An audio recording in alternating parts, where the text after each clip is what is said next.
Welcome to Living Free in Tennessee, where we talk about building the life you choose on your terms. Today is Monday, June 20th, 2022.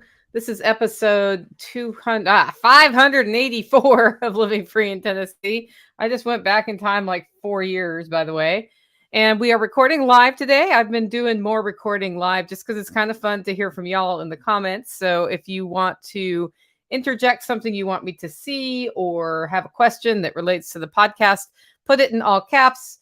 And if I can fit it in, I will. If I can't fit it in, I'll stay on after the podcast is being done recorded and answer questions till you're done or I'm done, whichever one comes first. Anyway, today I wanted to talk about taking a step back to the basics. I was really thinking about it yesterday as I enjoyed a shower outside after working in the yard. And, like there's bugs and things that happen. And like we have this wonderful outdoor shower here. And I was taking a shower and I was thinking how nice it is to just take a shower outside in nature. And then I thought, I don't talk about going back to the basics much. And it's probably a good time to think about that.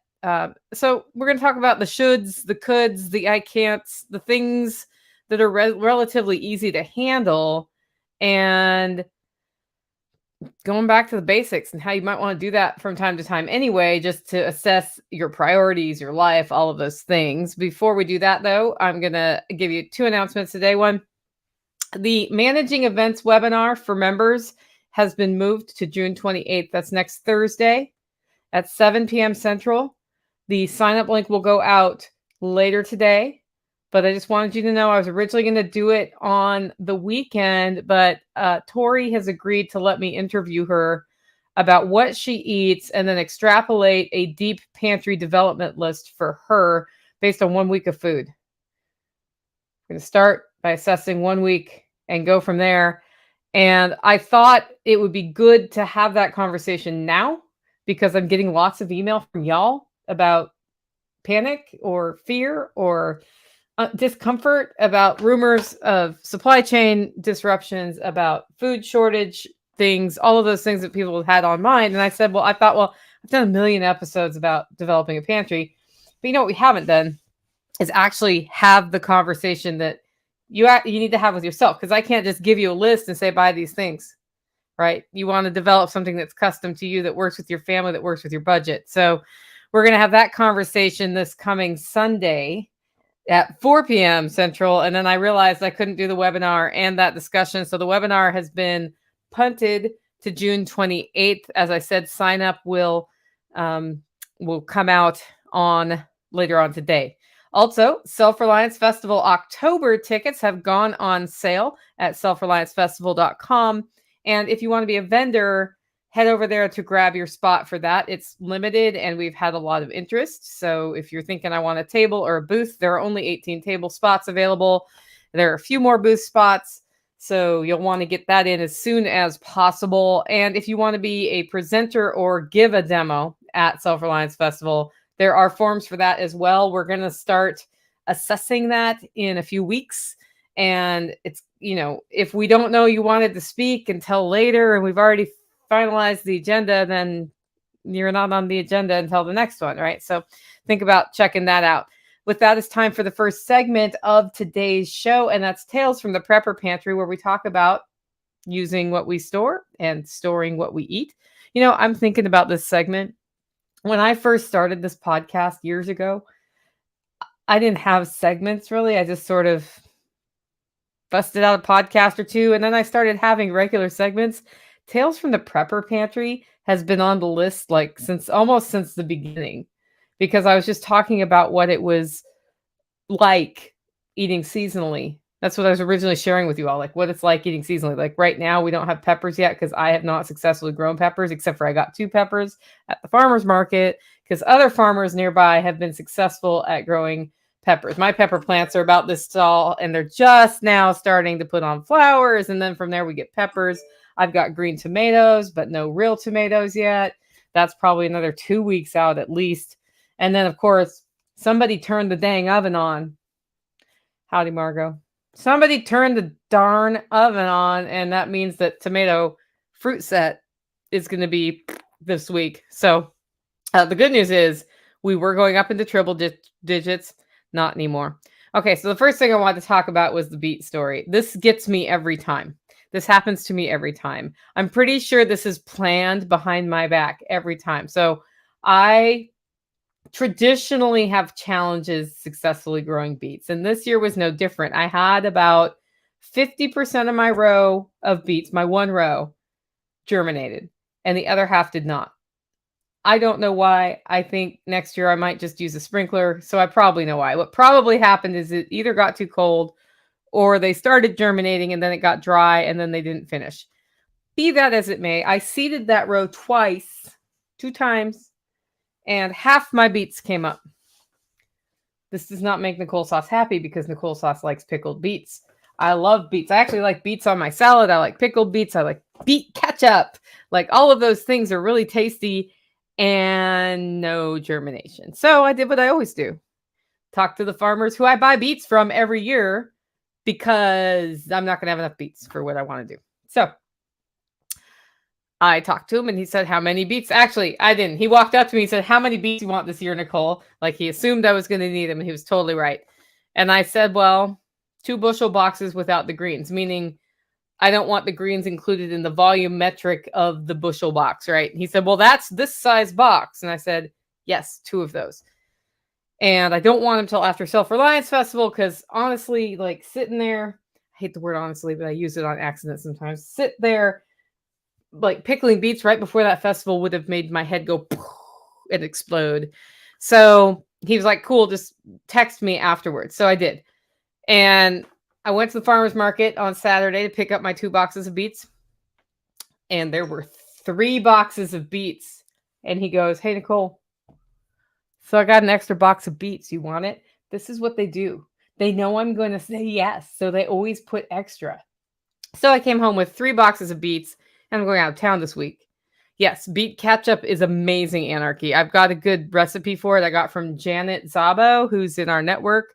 I'm sure she'd be willing to share it again. I think every time I bring it up, she ends up uploading the picture of it. The only problem with the recipe is the processing times are for like 8-ounce jars or something instead of actual any size anybody would want use who uses it. So I'm going to freeze dry it this year. That's my plan. Anyway, so I got 3 boxes of beets. Guess what I've been doing ever since then? No, you're wrong. I have not been pickling beets. What I've been doing is Saturday, everything happened differently than I planned. So this weekend, I was just going to kind of take the weekend off, recharge, get ready to go out of town again this week because I'll be out of town again this week.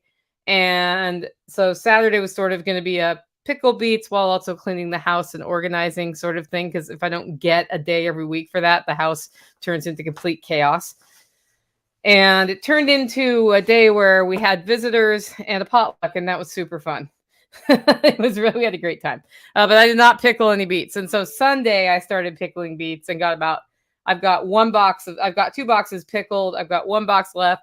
I'm going to get 28 to 36 jars of pickled beets out of the deal, or 24 jars of pickled beets and the rest ketchup. I don't know. I think I'm probably making ketchup later today because what's going to happen is I'll finish recording this podcast and that's when I get to start packing for my trip, finishing the beets, etc., because I leave tomorrow. So if I'm sitting there at 6 o'clock at night and I'm still peeling beets for pickling beets, I'm not going to do that last batch as pickle. I'm going to throw it in as a ketchup and then freeze dry that when I get back from my trip, because what I can do is stick it straight in the freezer and then go from frozen to freeze dried. It's actually a super great way to do that, just from a management standpoint. And then we'll see how freeze dried beet ketchup is. I'm interested. It's basically got vinegar and sugar and beet and spices. That's probably onions and garlic and hot peppers, that sort of thing. Okay. Round 1 of the herb harvest is happening this week, which means it's happening before I leave or it's happening Friday. And that's basil, thyme, oregano, garlic, not yet, but garlic might get harvested this weekend. What else? I have some rosemary, but not much. And that's all coming out. And then I will freeze it in Ziploc bags. And then when I can run the freeze dryer, because right now it's a little too hot outside to run the freeze dryer, I will then freeze dry that. I have determined that freeze dried herbs are way better than dried herbs or any, like herbs that are, let's see, freeze dried, air dried, heat dried. So the heat dried herbs are good. The air dried herbs are better. The freeze dried herbs are best. And I'm sorry that I got a little thrown off my game. I was getting 15,000 notifications from Telegram for some reason, which I have now just turned off on my computer because that was annoying. And it was probably annoying to you too to hear but-dink, but-dink, but-dink. Beats, not beat. Oh, did somebody misspell beat? I don't know. Okay. We are in the middle of dill challenge season. So the thing that's happening right now in canning world is we're pickling things. It's not enough tomatoes to do tomato sauce. Fruit will come on, like peaches can be canned right now. And then we're about to get waves of cucumbers, which make really good pickles, and beets, which make really good pickles. In order for my pickling recipe to work, I have to have hot peppers, dill, and the thing that goes in the jar, along with some other little spices that I use that are dried. And what happens every year is I get the cucumbers, but the peppers aren't ready. And I get the dill first, so the dill's ready, and then I get the cucumbers, and then the peppers come.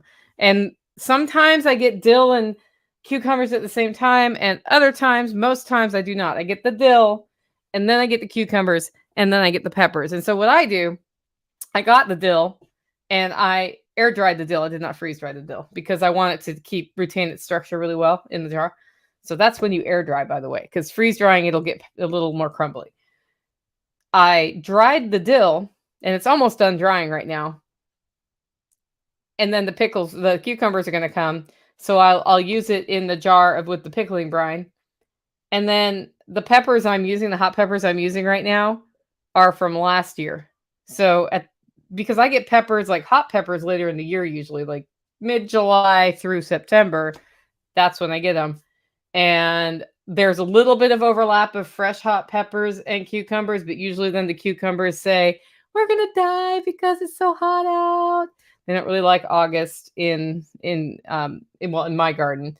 So I'll have a little window where it's fresh hot pepper in there, dried dill and cucumbers. But really, mostly the hot pepper that goes in my dill pickles is going to be ones that I dried last year. And then this year, I'll dry them again for next year. And that's kind of how my cycle works with pickling and with the harvest season here. I'm sharing that because just because the recipe says use all of these fresh things doesn't mean you get all of these fresh things. That's going to be different for every person. And all you have to think about is how does one thing roll to another, to another, to another. Mike says, my beets also didn't come up, so planning on the second try for the fall. I'm totally going to do the same thing, by the way. I'm going to try seeding beets with shade, and I'll probably be under my bush beans, which are looking like pole beans, even though the package said bush beans, because that shades the ground a little bit, and see if they'll come up. And then right about the time they're coming up, in theory, the beans will be drying off and I'll be collecting seed. That's also another cycle, right? That rotation of what you put in and what you take out in your garden, as well as planting the things and letting them go to seed and then collecting the seeds. Cooking all the pork dishes in the world. In fact, we're going to serve pulled pork at the chicken processing workshop. I'll reach out to all participants and make sure we don't have anybody who doesn't eat pork. I usually have one or two in every group.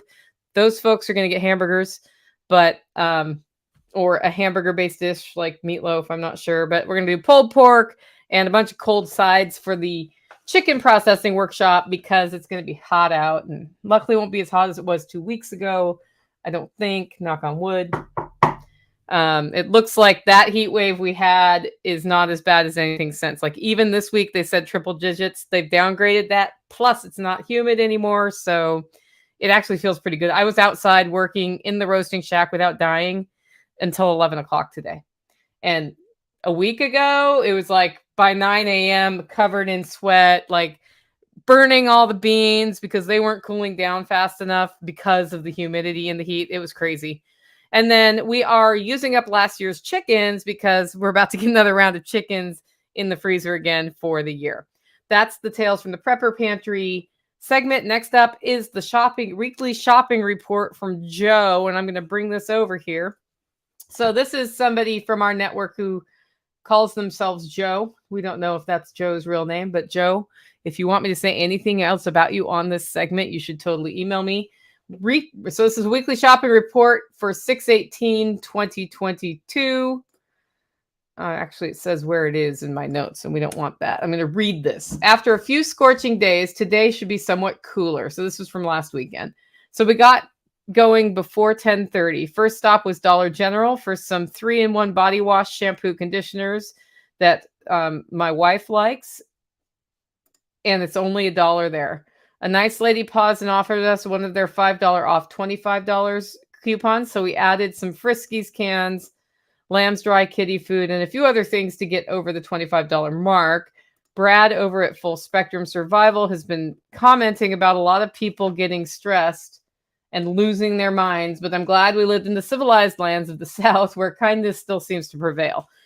I don't doubt what he's reporting. I'm just glad it's not universal and not here. We also prefer to remain pleasant despite having both reached our grumpy years. Next step was Dollar Tree, where I like to grab a cold drink. They have not restocked the mackerel that we were getting. Stock levels otherwise look good, and the drink coolers were full, including the one which was off. I mentioned it to the cashier who said it was broken.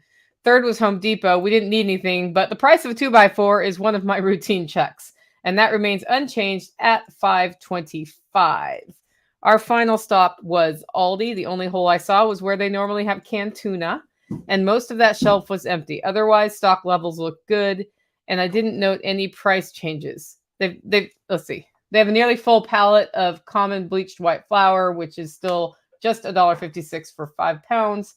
I only saw a handful of muzzled sheep today. They're still out there, but diminishing numbers. Untainted regular gasoline remains at $5.099 per gallon. So that's the reason I share this with you guys, is that I love hearing and reading this report every week, because he has some data points that he hits every time. And it's in the same location. It's a once a week thing, and it helps us have a better context of what's happening. I too stopped by an Aldi on Sunday because I had a sad thing happen. I went to the pool and said, "Is your pool heater working?" And they said no. Now, that might not seem like a problem, but an indoor pool gets pretty darn cold, and it's not great for laps. So I said, "When are you getting it fixed by?" They said September. And I said, "Well, I guess I'm swimming in Murfreesboro for the next few months, because I'm not going to swim in freezing cold water and have like the back of I get like muscle cramps between my shoulder blades. And I don't have to. I'll just drive 45 minutes a different direction and go swimming there." But as a result, I didn't swim yesterday. And instead I walked around Lowe's and I walked around Aldi to see what was up. And it was interesting because, I've been watching all these stocks on their shelves from time to time just to see where are they at. And what happened in 2020 is there were like whole sections of bare shelves. Now they're not bare. They were out of cauliflower crust pizza, which I was interested in getting one. And then I found one somewhere else in the store. Guess what was for dinner last night? And then also their meat was a little stressed. I noticed the price of bacon's way higher than I remember it being about a year ago, but I don't buy bacon anymore because I'm making bacon. And it was pretty well stocked. They too were short on tuna fish, but they had tons of sardines and smoked oysters, and that whole area was full. It just didn't have tuna fish. So it's interesting to kind of watch those things. And I appreciate Joe putting that together every week. Next up is the frugal tip. My only frugal tip right now, guys, is use the sun. It is summertime. Use the sun. The sun can do many things for you. Some of the things it does for me is it dries my clothes. So I have a clothing rack that's a European style that folds out, and I can run it inside or outside. That works great right now. Later in the season, we end up having a little too much humidity, and I do end up using the clothes dryer again. Eric says holler bacon is great. Yes, you are correct. Holler bacon is great. It's also something you can heat water with. I have a solar water heater, and that heats water, which saves on propane for me. That's a big investment of time to build one of those, and a little bit, it's like it cost me about $250 in materials. It's probably higher now, but it greatly reduces how much hot water I make with other energy sources. It can also heat water, guys, in a vessel outside. So if you have a reason for warm water to scrub your coolers, put out a big old bucket of water in the sun and it'll heat up. Just a thought. So you can do it, like that's the easy way. Then there's the hard way. If you leave your hose out in the sun, that heats water, right? It's great at freshening blankets. You can put them out in the sun and whack them with a broom or something. That really helps. It's also very good at growing chicks. So right now, if we had chicks that were 1 week old, during the day, we don't even need the brooder light on. It's just warm enough. And that means using less power to raise your chicks. That's actually why we do our chicks at this time of year instead of at an earlier time of year. I have done them later in the year, which is okay. Actually, that's not too bad. If you go too late in the year, it's cold at night and they lose weight and you have to feed them more. So use the sun. That's the only frugal tip I have. If you have a frugal tip you want to share with the podcast audience, email me, Nicole@livingfreeintennessee.com. Last segment before the main topic of today's show is Operation Independence, where we talk about building local revenue into our lives or avoiding the need to pay a guy. I actually paid a guy this weekend to fix a problem with my car. And the problem he came out to fix was not the problem it turned out to be. So instead, he fixed the other problem, but we had to scramble for parts. I want to thank everybody who came out this weekend and were involved in helping find said parts for that. I went to the parts store once and then needed fluid, and somebody who came here grabbed that on their way in because we had that potluck dinner. But happy to say I have new shocks.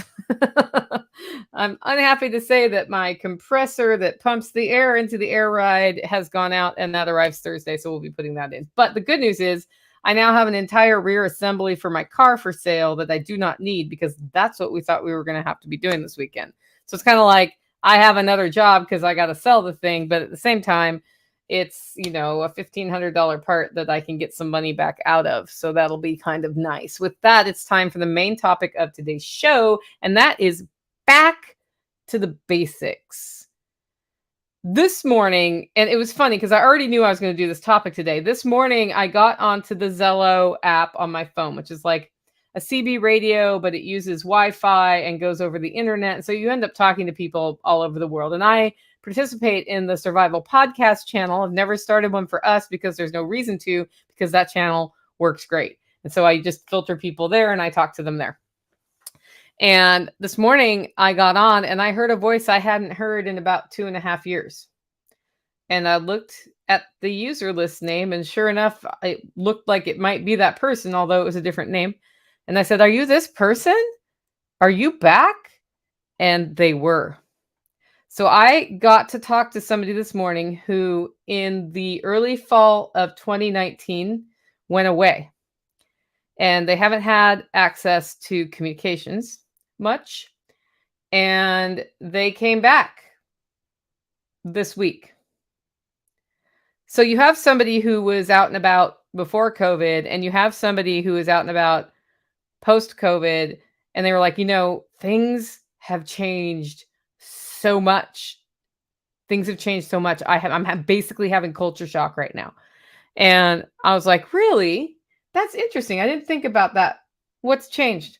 And the first thing that the person said was, Google doesn't work anymore. There were other observations I won't share with you. I'm actually going to invite them to come on the show if they want to. And then if they don't, I'll ask permission to share another list of observations. But they said, Google doesn't work anymore. When I search on Google, what comes back is nonsense.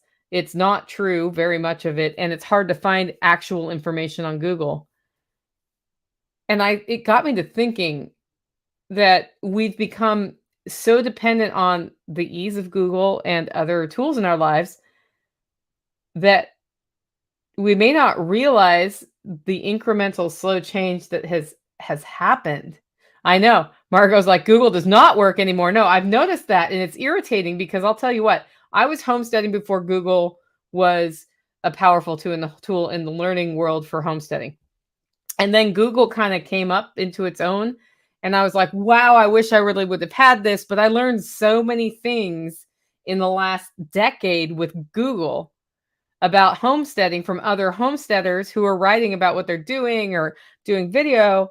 And now Google doesn't work anymore. So, for example, my sheep bloat experience, when I was looking for how to deal with that, I have some books that are good resources. I have access to veterinarians, which are good resources. But just going on the internet and like, how do you deal with sheep bloat?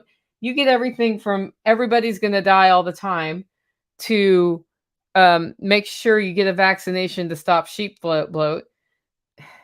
That doesn't help you when you have a sheep blowing up like a balloon that's got about 2 hours to live, maybe if you're lucky, because of the gas. And the best tips I've gotten on that have been from other ruminant owners who reached out to me after hearing me talk about it on my podcast. I've got a whole bunch of different things to try if we have this problem again. And then I also happened to have Nick Ferguson out, who was helping me just start evaluating some plants that they might be getting into the triggering and like overly rich reaction, right? But I can't find that out online. What I found online was somebody whose goat basically died because the only thing they knew to do was to go to Tractor Supply and get the anti-bloat medication, and they didn't know anything about trying to burp them or being able to tube them or how to involve a veterinarian in the process. And that goat probably could have lived if Google wasn't freaking broken. But before Google, what did we do? And this is what got me to thinking, like, back to the basics, back to the basics. The universe is telling me, go back to the basics. Like, I had a car with a complex problem. It was actually a simple problem. What I needed to do was get a second opinion from a different mechanic. Back to the basics, right? Back to the basics. That's a basic thing you do. I didn't do it. I ended up spending money on a part I didn't need to spend money on an overcomplicated repair, right? And now I got a problem to deal with because now I got to sell the part again. Anyway, back to the basis of research, though, like, what did we do before Google? What did we do before Google? I'm being asked how Floki 2 is doing. Floki 2 was fine. I actually looked at Floki 2 before I came out here. He was chewing his cud in the shade, actually, with his orange collar on. Yeah. So Letty says the LFTN and TSP communities, you ask people who already have them. You reach out to people directly. I used to interview people. In fact, some of the best information about rotationally grazing I've gotten here was from a veterinarian who called me after we started the Center Hill Sun newspaper, which is no longer in existence. And he was so excited because I had some articles about permaculture style stuff that he reached out and he's like, I do this rotational grazing thing every year where I teach farmers how to rotationally graze their cattle, because if you do intensive rotational grazing, you will activate the seed bank that's in your soil and it makes the ground better, and then the ground retains water, and then you don't have all of these issues that we have during drought times. And I was like, dang. He didn't even use the P word, by the way, not one time, not the permaculture word. He was just like, this is what I do. And he figured it out because he's a veterinarian and he had cattle. Done. He does a workshop every year in Tennessee. I should find out when it is. It's in the fall, I believe. Should totally tell you all about it because it'd be an interesting guy to learn from if he's still doing it.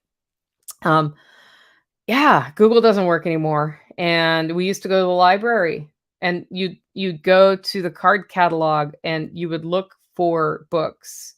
And then you would go to the books and you would read the books. And in the back of the books would be the citations, like the reference materials. And then you'd find those books. And then from those books, you'd find other books. That's how we got information. We interviewed people and we did research at the library. And we're back to that. We're back to that. And that's basic.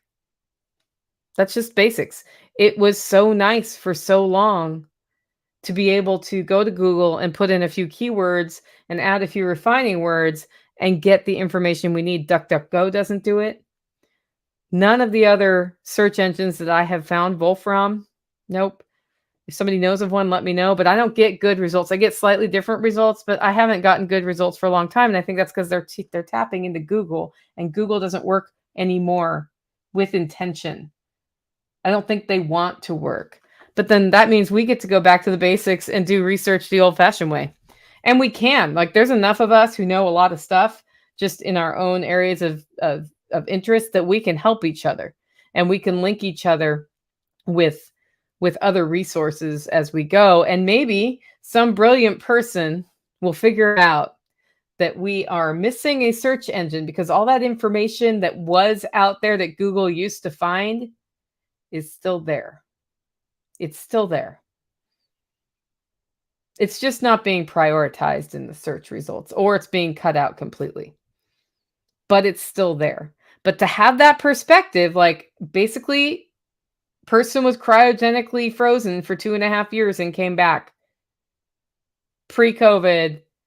And the first thing they notice is Google doesn't work. And the second thing they notice is all of the news is propaganda.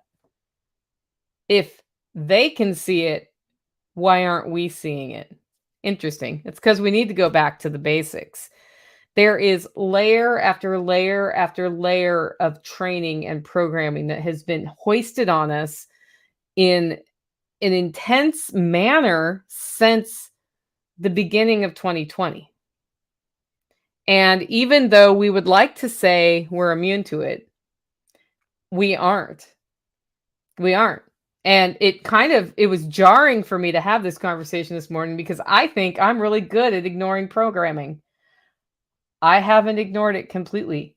It actually has partially worked on me. I didn't even realize it till I had this conversation and heard their perspective. And I was like, it's horrifying that Google doesn't work, and we're not doing anything to change it. We're not replacing it. And we've even stopped complaining about it. We just kind of laugh it off, right? You get put in Facebook jail, you laugh it off. Google doesn't work anymore. That's how far our propaganda arm has gone. And I'm not blaming Google right now, because I don't know, because I haven't dug into the why. It could be people who figured out how to trick the algorithm. I think it's more than that, though. I do. I suspect. That's my opinion, not fact. That's my opinion. And that layer after layer after layer of training is why we want to go back to the basics. J511, that's a better question for the person to answer, and I'm going to try to get them on the show if they want to come on the show. So we're gonna put your question on hold. Sorry, it's a good question. I knew that question was going to come up today. We've added levels of complexity to everything. And this is what I learned in college. I did learn research. I had my critical thinking skills reinforced by several professors, but I also learned something else. I learned how to win an argument. I learned how to debate and win an argument, whether or not what I was arguing for was my opinion, like whether I supported it. I learned how to cherry pick facts to make a point to win an argument. And the best way, or the easiest way to do that, is to start making things more complex than they really are. I learned how to overcomplicate things. And I was in college at a time before it's, I hear that it's changed now. I don't know, because I haven't gone, but reports back from people who go are like, it's even more that way. But I learned a lot of double speak in college, and I had to unlearn that. When I realized what had happened, there was one day where I was like, wait a minute, it's actually not fair for me to win arguments just to win them. My goal in this discussion with anybody should never be, I'm going to dominate and I'm going to win. If I do that, that means I'm not open to the possibility that there could be something else, right? It means I'm not open to a different idea. And I should be open to a different idea. I should consider, if I'm having a discussion with somebody, what they're saying and where they're coming from, because I may have missed something. And I'll be a much stronger person if I listen and consider and change my mind or change my statement as a result of that, than if I stubbornly hang on to my ability to win an argument by cherry picking facts and by knowing more facts than you. I can work really hard and gather a big old pile of facts and then manipulate them the way I need to and have more facts than you, make it look like you don't know what you're talking about, even if you're right. That's not a good way to have a discussion. And that's certainly not going back to the basics. But we've had layers of complexity added on and accepted them as normal. And that's because we keep forgetting to remind ourselves to go back to the basics. I think about just the basic, like the basic interaction I have at the fuel pump. And this is not about gas prices. I go to Shell, I go to the pump, I put my card in. It asks me a question. Sometimes that question might be the PIN. Sometimes that question is the zip code.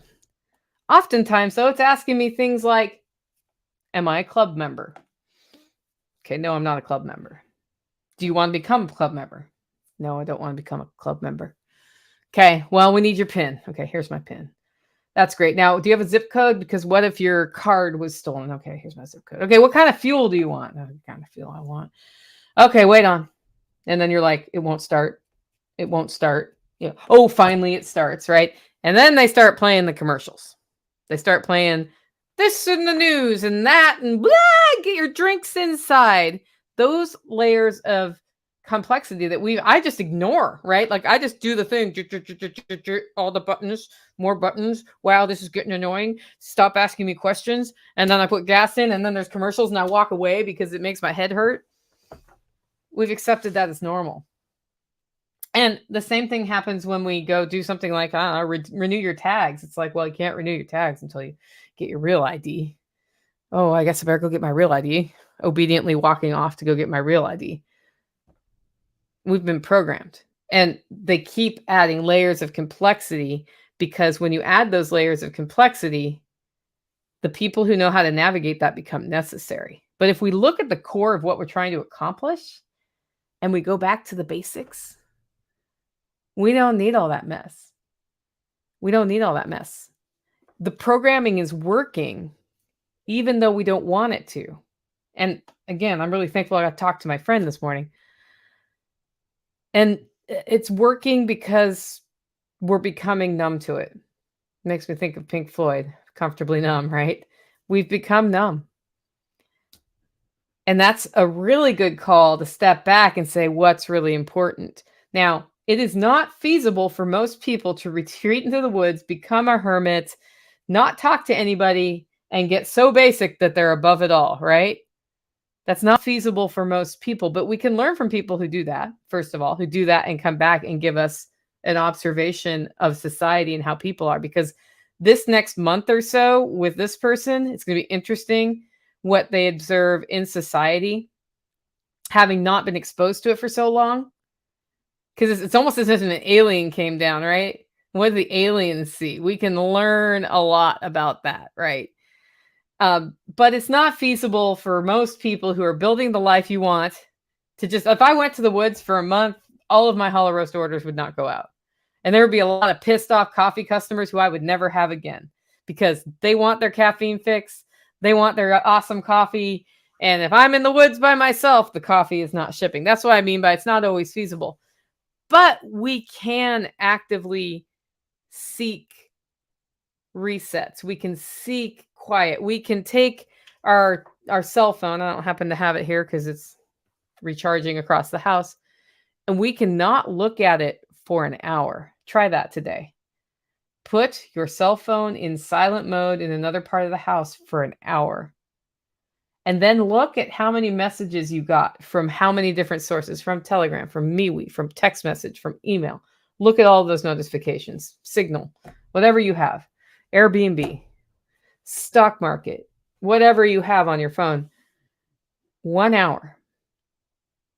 You're going to be really surprised what you find on your phone. You're going to be surprised. All the social media. You're going to be like, holy cow. And then ask yourself, how many times during that hour would I have stopped what I was doing and responded, looked, interacted with that notice, whatever the notices are? How many times in any given hour is that happening to you day after day after day? It's not that easy to do this, but then take the next step and say, how can I reduce that and have a more simple interaction with my phone. Eric is saying, how much time do we just spend deleting useless emails? Yeah, Eric, I'm working on that with spam filters because I get so many spams. I will get 100 spam that do not go through my filter right now to every 20 messages that are real. And it's absurd that I have to delete. I can tell, I can delete them in groups, but it's dumb that I'm doing that. That's a stupid waste of time. But in order to find the real emails, I got to do that. So I've been working on getting some spam filters in to simplify my interaction with email. But I'll tell you what has revolutionized my interaction with email was taking it off my cell phone. I cannot get email on my cell phone. I was like, I got to go back to the basics on email. I've got to just have it one place, or I miss a lot more than when I have it in one place. I still get email overwhelm, but I don't do the thing where I know I need to answer somebody and I forget to answer somebody because, well, it was marked as read, and that's like a death sentence in Nicole Sauce's inbox. The reason we want to go back to the basics is this. If this recession turns into a depression, if food shortage predictions turn out to be true, if the thing we see going out in the real world is an actual purposeful reset of our economy to implement different systems here, going back to the basics will do two things. One, give us perspective on what's going on, like being cryogenically frozen for 2.5 years, the last 2.5 years, and then coming back. That fresh perspective of, wait a minute, I see what's going on here. And then you know how to take advantage of that for yourself, how to build your life while things around you are changing, because they're going to change. We're not going to stop the change, right? What we hope for is that we can guide positive change for our communities, and that our communities are big enough that it is infectious and more and more and more people have positive change, right? Brett says Unroll Me works well for me as far as email control. Yes, I did use Unroll Me for a while and then it went rogue, so I need to reset that. But you are right. That is not bad. And none of that matters if the recession is turning into a depression, if the food shortages are true, or if this is a purposeful reset. It matters that, but it doesn't matter why. And a lot of the complex layers that we add to our lives is in evaluating the why. And I will be the first person to ask why when you tell me something like, hey, I need to go to the store, and how many pounds of dry beans should I buy? 100 pounds or 200 pounds? I'm going to say, why are you buying dry beans? Because I cannot answer that question until I know why and what you're going to use them for, and what your big picture goal is, right? Asking why is good, but sometimes asking why is a huge waste of time and adds layers of complexity to our life, when right now is when we want to go back to the basics and say, what's important? What do I love to do? What do I want to take care of? What priorities matter? Who matters? What are my expectations for the next 5 years? What does my community look like, right? Because what matters right now are your priorities, your expectations for life, and your community. That's what matters. That's pretty much all that matters. And I'm lumping your family into community because they are part, I hope they're part of your community. If they're not, I'm sorry that happened to you, but they should be. It may mean you need to leave some family behind, and that's hard. So what does getting back to the basics look like? For me, it looks like this. And I think of my friend Kurt, who he was telling me, he's about 10 years older than I am. And he was talking with his grandma in the 80s. And she had been born before the turn of last century. Okay. So she wasn't 100 yet, but she was like late 80s, early 90s. And he said, Grandma, you've seen a lot of change in your lifetime. What's the biggest thing that you notice? And his grandmother said, the biggest change I've seen really is that when teenagers or adults or people go out to have fun, it costs money. It's no longer free. Whoa. Think about that. When we go out to have fun, it costs money. When she went out to have fun as a child, it was free. And the difference there was hiking, picnic, swimming, potluck gathering versus skiing, movie, rock concert, driving the car, hiking, picnic, right? You see the difference. Going swimming in the lake. Technically, making a sandwich costs money and bringing it with you. She was thinking more the big entertainment things, right? Which one's more basic? Which one's more fun? I'm not going to judge anybody who loves to go to a rock concert or wants to go see movies or go to events or take a vacation in Hawaii or whatever it is. I think that's all great. If your only way, though, to entertain yourself and have fun costs money every single time, ask yourself if you're really having fun doing that. Because the other thing we've done is allow ourselves to be programmed that what is fun are all of these things. And I know a number of people who find themselves in the middle of situations where they're like, actually, I want to go home. I want to read a book. I want to have a cup of tea. I want to go to bed early. Old, right? Old. Yeah, maybe. Or maybe you like solitude and that's fun. Think about the last time you were having a just great time and what were you doing? A lot of times when I tell stories about when I was having fun, I was with friends laughing my ass off. That's what I was doing. And sometimes that looked like we were cooking some food and doing a GSD project. And sometimes it looked like on a kayak on a river, right? Sometimes it did mean I was at an event that I paid money to go to. But if you go back to the basics and look at the fundamentals of what you did to have fun, for me, it usually involves either doing something productive, whatever that is, canning beets, or exercisey, or being with friends laughing my ass off. And in order to be with friends laughing my ass off, I need to make time to be with my friends so I can laugh my ass off. And that's what I mean by going back to the basics. That is why on Saturday, we had a potluck here, even though my original plan was to can a bunch of beets and clean my house. Doesn't mean I never clean my house, but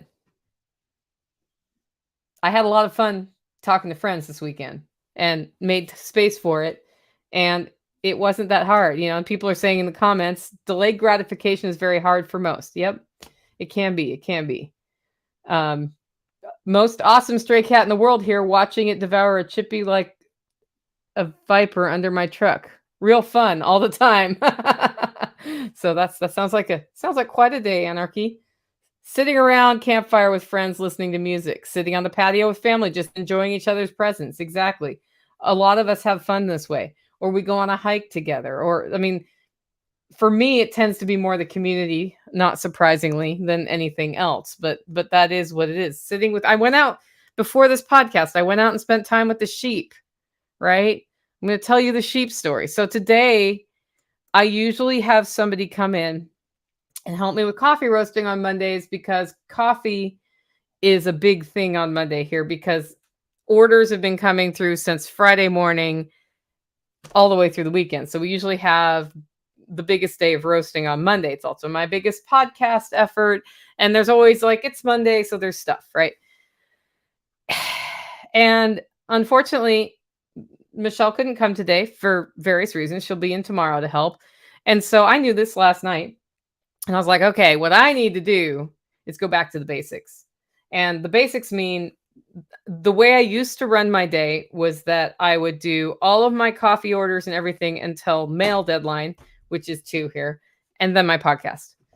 And with Michelle coming in, what I've been able to do is move the podcast a little earlier so I can have help with production on the other side from Pranav. And then it actually has freed me up so I can focus on big picture things. But I had to go back to the basics, right? And so Tactical last night stopped by. He's like, so what's tomorrow look like for you? Because he also knows I'm going out of town. And I'm like, blah. Lots of roasting, podcast, don't know. But I got to be packed by Tuesday so I can leave town. And he was like, okay, yeah, I'm going to leave you alone. And I was roasting before 8 o'clock this morning. I was roasting really early because it's great early in the morning. And that too, like, went really smoothly. It was like up, roasting, orders were out. And he popped his head in because he was doing something. He's like, hey, if you get a 15-minute coffee break, I have a suggestion. And I was like, what? Go sit with the sheep. That's back to the basics, guys. In order to have relationships with livestock, you have to spend time with them. He was absolutely right. I did not spend time this weekend with the sheep much, except for to check on them and to pet their heads and run away. What my habit has been to spend at least 15 minutes every day sitting among the sheep or standing among the sheep, petting the sheep that will let me pet them, because I want them to like to be handled. And the only way to do that is to spend time. But the other thing that does is you get to know the different ones. So you know who doesn't look right. You'll know if somebody's hanging their head who doesn't usually hang their head, or their ears are up instead of down, or down instead of up. You just start getting to see what looks normal. And that's how you're a lot more successful with any critter on your property. If you see them day to day, you see problems sooner. And for me, that makes me feel more relaxed because I just like being around animals anyway. So that for me was a good back to the basics tip on a day when I'm really super busy, right? I'm super busy today. That's okay. Went back to the basics anyway before this podcast.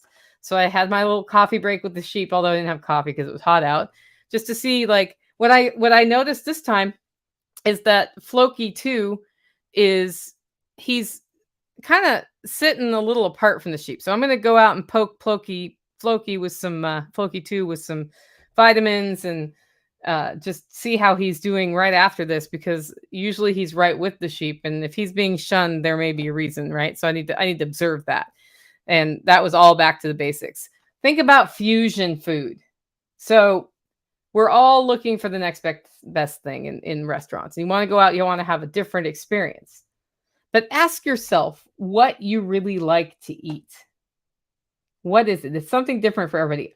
One of my favorite meals is salad with a good dill-based dressing and a T-bone or a ribeye. That takes 10 minutes to cook. You make the salad, you cook the ribeye, 10 minutes have gone by. Maybe 15 if it's a complex salad. You certainly shouldn't be cooking your steak for 10 minutes, guys. We all know that, right? So when we think about enjoying food, we often think about going out to sushi, going like all of those things. And that's great. I think it's fun to have new experiences. But what do you really enjoy? What do you really love? How can you do that and make space for that in a way that works? The steak dinner works, right? I've actually learned how to roll sushi because I like sushi. I went back to the basics on it. In fact, almost every time I have food that I like, I figure out how to do it at home. And I find that some of the most basic foods are the happiest ones. Here's a question that's hard.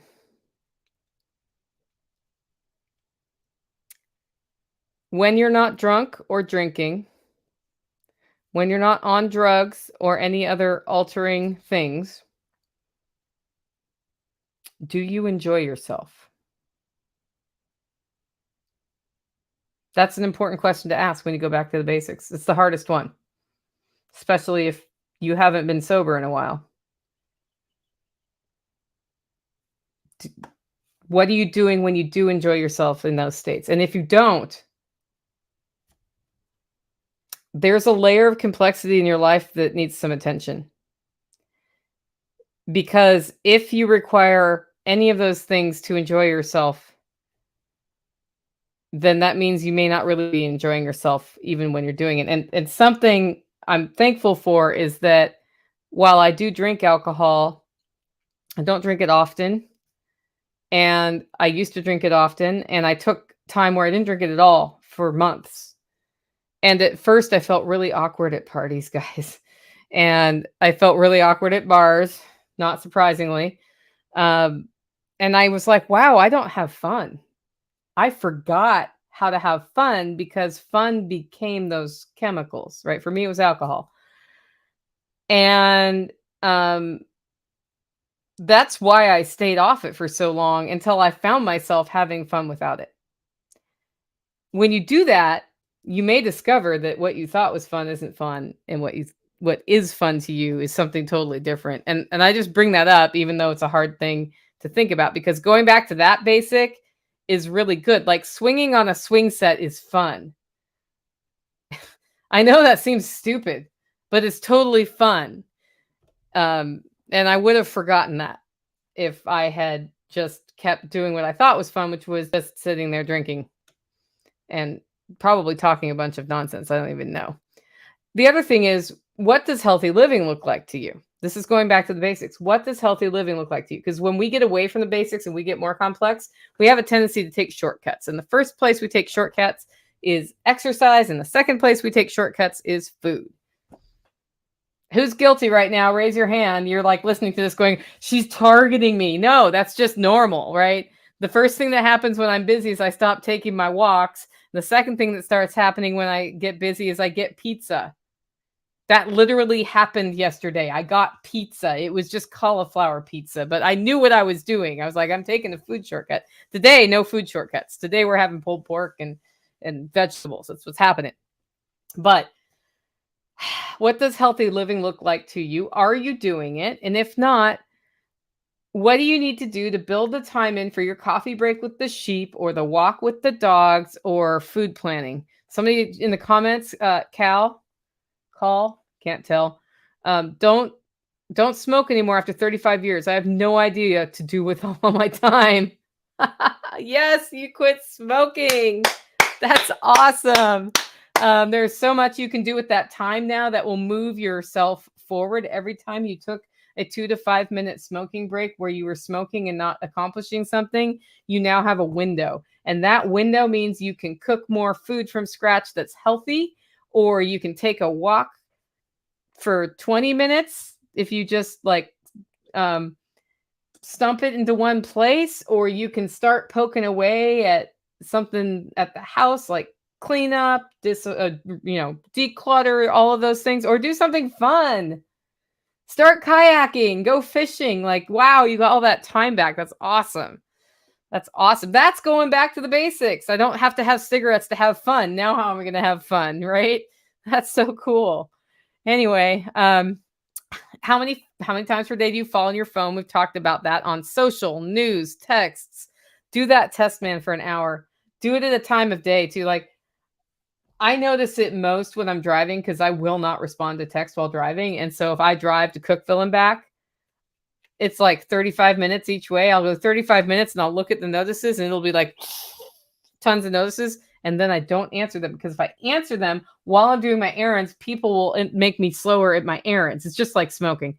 And then I'll drive back and get more notices. And then I get home and I answer all the notices at once. And my goal with answering the notices is they do not yield additional interaction unless I'm having like a BS text message discussion with a friend, right? But if it's like, hey, self-reliance ticket has a weird question on it, which it did. What do I do about that? I can't answer. I could have answered that, hey, I'll be back later and I'll answer you. But I couldn't actually deal with it till I got home. So then I got home, dealt with it and said, try now. And then it worked for the person, right? Because we had a weird, my web guy turned on a plugin that added a camping question for tickets and doesn't give you a way to answer it, but also makes it so you can't buy tickets. I turned that plugin off again, and it's good to go. Here's a fun question. If you tossed out 50% of what you do every day, of where your time is spent. So think of your day. If you're awake 12 hours, 6 hours, I mean, you're awake. Hopefully you're awake more than 12 hours, but if you're only awake 12 hours and you're not 90, think about that too. If you took 50% of where you're putting your time and got rid of it, what would those things be?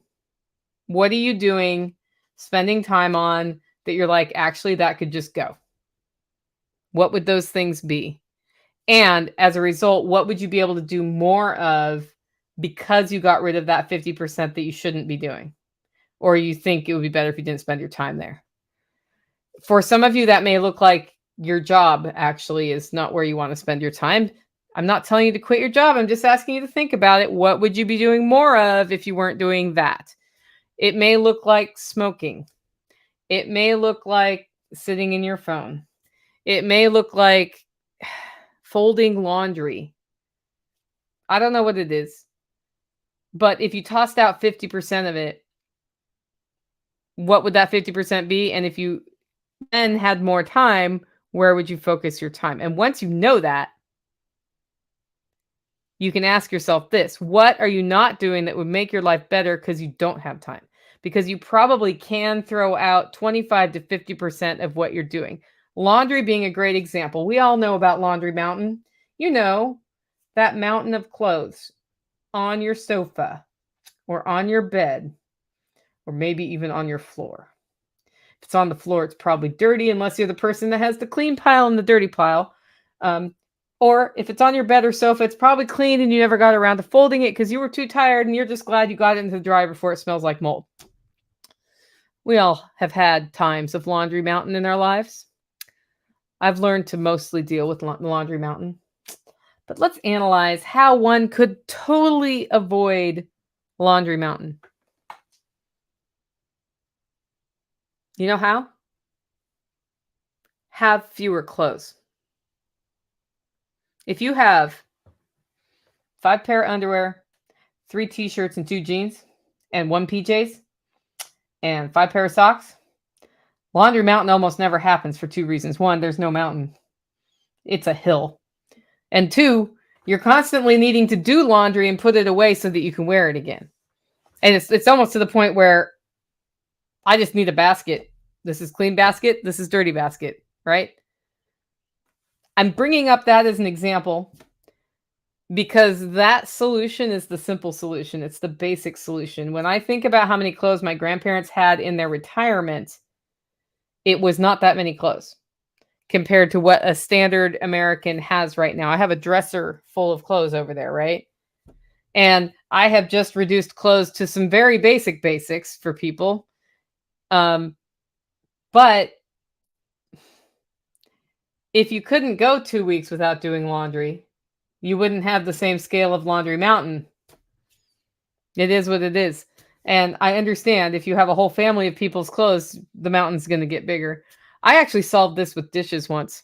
I did this at my house. How many people eat here? The answer was 4.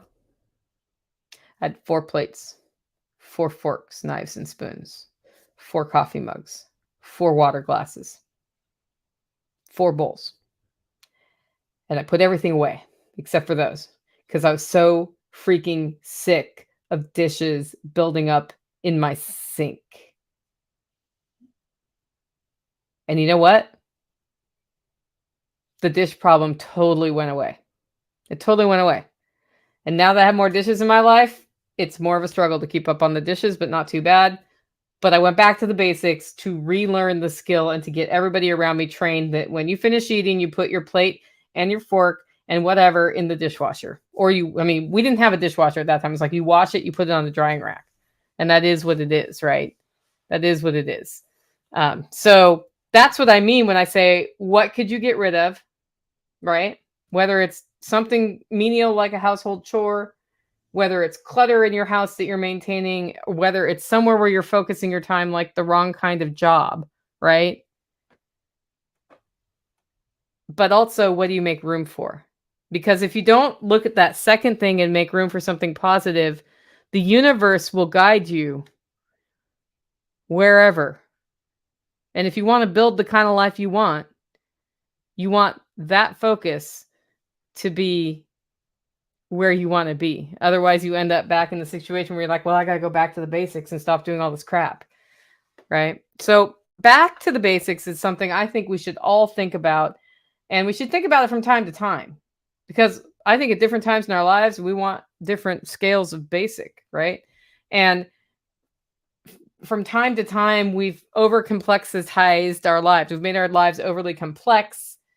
And it's time to back off on some of the complexity. Like, for me, event planning is really complex right now. And I figured out a way to simplify it last night when I went back to the basics in my head. And I was like, oh yeah, I don't need all of this staff help for this one event. I need it to be a simple event. And then it's not a challenge, right?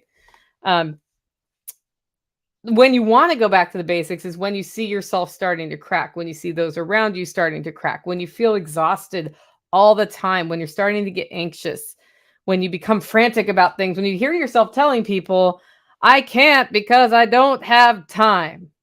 And you're honestly feeling like you wanted to do the thing, but you don't have time. We all know that I can't because I don't have time means I choose to do something different with my time than what you're asking me to do, right? Even if it's like, I'm going to my cousin's wedding, so we are not doing green chili day this year in the holler, because that's happening. It's not that I can't do green chili day because I don't have time. That's also true. But it's that I'm going to go to my cousin's wedding. And that's more important to me than green chili day. So I'm going to my cousin's wedding. And for me, there was that much time in September. And so green chili day just got eaten this year. Sorry, guys who wanted to go. If you guys want to do green chili day, I'll cheer you on from the background.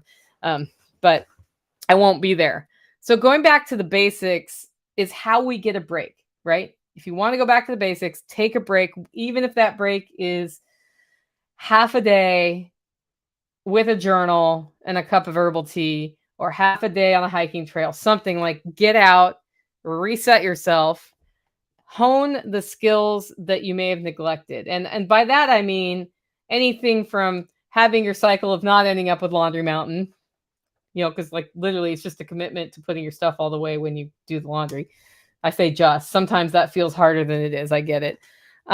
It could be honing the skills of how to cook a really good steak. It could be honing the skills of writing a letter to a relative who wrote to you that you've never answered.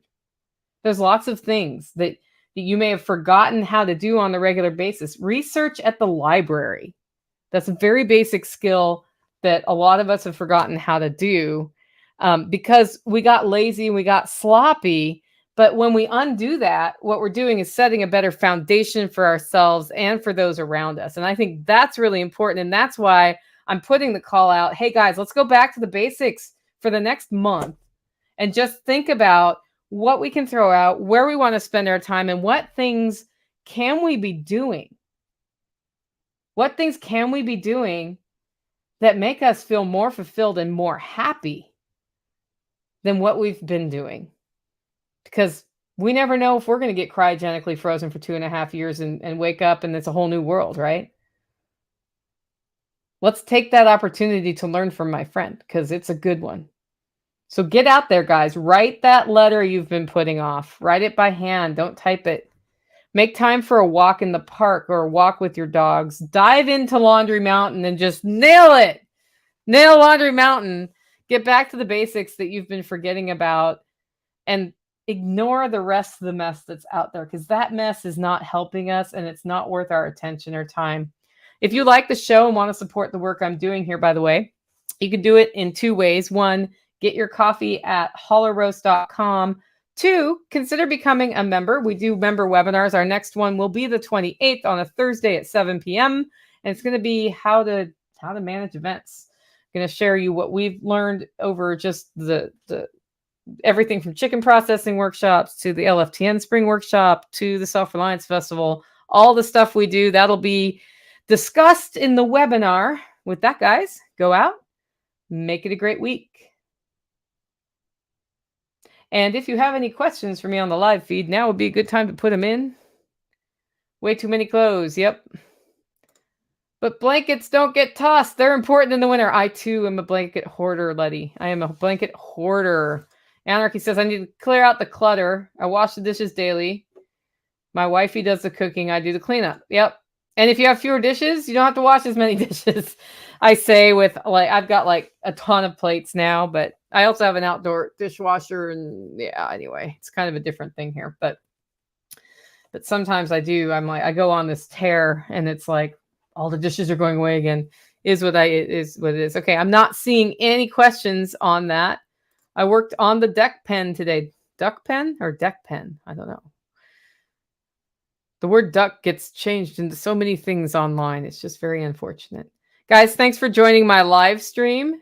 We will be doing these live again. And I think I was able to answer most of the questions as they went, except for the one I can't answer because I'm hoping that the person who needs to answer that can answer it. Anyway, have a great week. I'll be on the road. We will still do our live stream on Wednesday with Billy Bond and John Willis, and that will be Wednesday's episode. And then Friday, I am recording the Homestead Update late because I am driving from North Carolina back to Tennessee in the morning, which means it'll be a late afternoon thing. But I wanted to still do that topic live and not from the road and not, kidnapped by Tactical Redneck doing my show. So I will talk to you guys again on Wednesday. Make it a great week.